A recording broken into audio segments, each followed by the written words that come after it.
Hey everyone, once again welcome back to our channel Study Studio, and today's topic is models of organizational behavior. We will be study about 5 models of organizational behavior.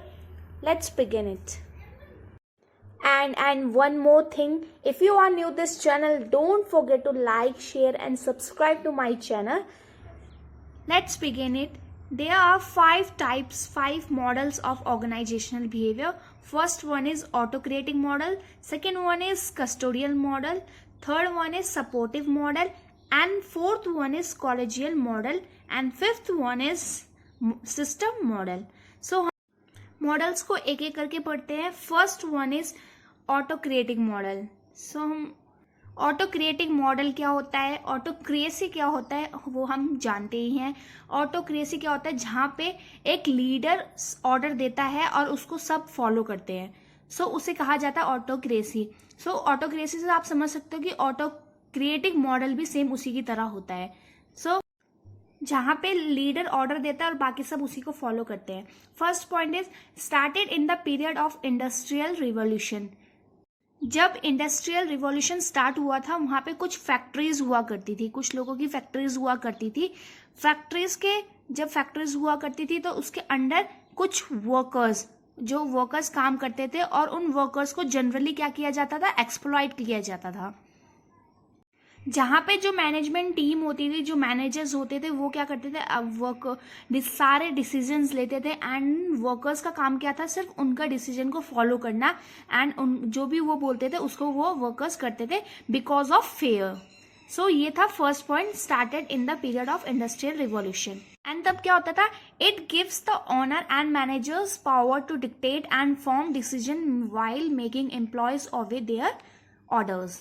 सो यहाँ पे एक important point आ जाता है जो मैंने आपको just बताया कि owners and managers of factory and companies, उनके हाथ में क्या होती थी, पावर होती थी डिक्टेट करने की. मतलब उनके हाथ में पावर थी डिक्टेटरशिप की.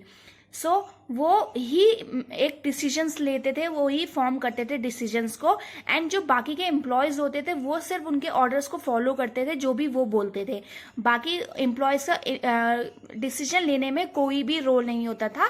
सिर्फ मैनेजर ही और ओनर ही डिसीजन लेते थे किसी भी कंपनी का. सो यहाँ पे एक इंपॉर्टेंट पॉइंट आ जाता है कि यहाँ पे डिसीजन लेने में एम्प्लॉयज का कोई रोल नहीं होता था, बाकी वो सारे उनके ऑर्डर्स को फॉलो करते थे. सो ये नेक्स्ट पॉइंट है इसका. Third one is manager will do all the thinking work, employees will exclude.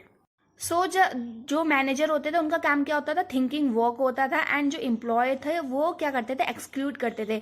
मतलब जो भी मैनेजर वहां पे थे वो सोचने का काम उनका होता था और एम्प्लॉयज का सिर्फ उसको फॉलो करना और काम करना होता था. Command comes from top to bottom in the form of you do this or else. बड़ा सिंपल सा लॉजिक है. लोगों को डराया करते थे क्योंकि जो कमांड्स आते थे वो कहाँ से आते थे, टॉप टू बॉटम आते थे. सो और नीचे वाले लोगों को डराया जाता था कि अगर आपने ये काम नहीं किया तो इसका इंजाम ये होगा. एंड तब वो डर के मारे वो काम करते थे. Most of the time workers work in this because of fair, क्योंकि बहुत ज़्यादा डर से वो काम करा करते थे. नेक्स्ट पॉइंट आ जाता है, powers lies in the hand of employees to hire and fire. Obviously जो पावर होती थी वो सारी मैनेजर और क्या बोलते हैं एम्प्लॉयज़ के हाथ में होती थी, जो कि कभी भी एम्प्लॉयज़ को ले लेते थे और एम्प्लॉयज़ को निकाल देते थे. सो ये डर का माहौल बना रहता था. नेक्स्ट आ जाता है, employee receive less wages and they are less skilled and their performance is also minimum, which they do it rather reluctantly as they have to satisfy the needs of their families and themselves. So यहाँ पे एक important point आ जाता है कि जो वहाँ पे workers होते थे उन्हें कम वेजेस इसलिए कम वेजेस मिलता था क्योंकि वो लेस स्किल्ड होते थे. उनकी जो परफॉर्मेंस होती थी वो बहुत कम होती थी क्योंकि वो बहुत ज़्यादा अनस्किल्ड होते थे. ना ही उन्हें कोई टाइप की स्किल्ड मिली जाती थी, ना ही उन्हें कोई टाइप की ट्रेनिंग प्रोवाइड की जाती थी, ना ही उन्हें कुछ काम प्रोवाइड किया जाता था. एक तो ये रीज़न था क्योंकि वो अनस्किल्ड थे. सेकेंड रीज़न ये था क्योंकि वो रिलेक्टेंटली काम नहीं करना चाहते थे. जो वो लोग एक्स्ट्रा काम करना ही नहीं चाहते थे, वो लोग इतना ही काम करते थे जितना उनकी फैमिली की नीड्स पूरी हो सके, उतना ही काम किया करते थे। सो सेकंड रीज़न ये भी होता है क्योंकि उन्हें कम वेजेस इसलिए मिलते क्योंकि फर्स्ट वो अनस्किल्ड होते हैं एंड सेकंड वो काम ही नहीं करना चाहते हैं, क्योंकि वो हमेशा डर में रहते थे तो इसलिए वो खुल के कभी भी काम नहीं करते थे।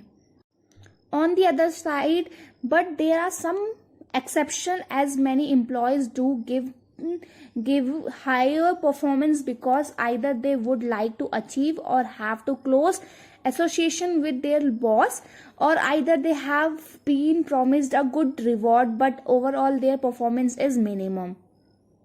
सो उस टाइम पे कुछ एक्सेप्शंस भी होते थे, एक्सेप्शनल पीपल भी होते थे, जो एम्प्लॉयज भी होते थे जो अपना बेस्ट हाई परफॉर्मेंस देते थे क्योंकि they would like to be achieve और have a close association with their boss. उनको अपने बॉस के साथ बहुत अच्छी मतलब बना के रखनी थी and either they have been promised a good reward and वो गुड रिवॉर्ड भी पाना चाहते थे but overall their performance is minimum. So जो ओवरऑल परफॉर्मेंस थी वो इस मॉडल में मिनिमम।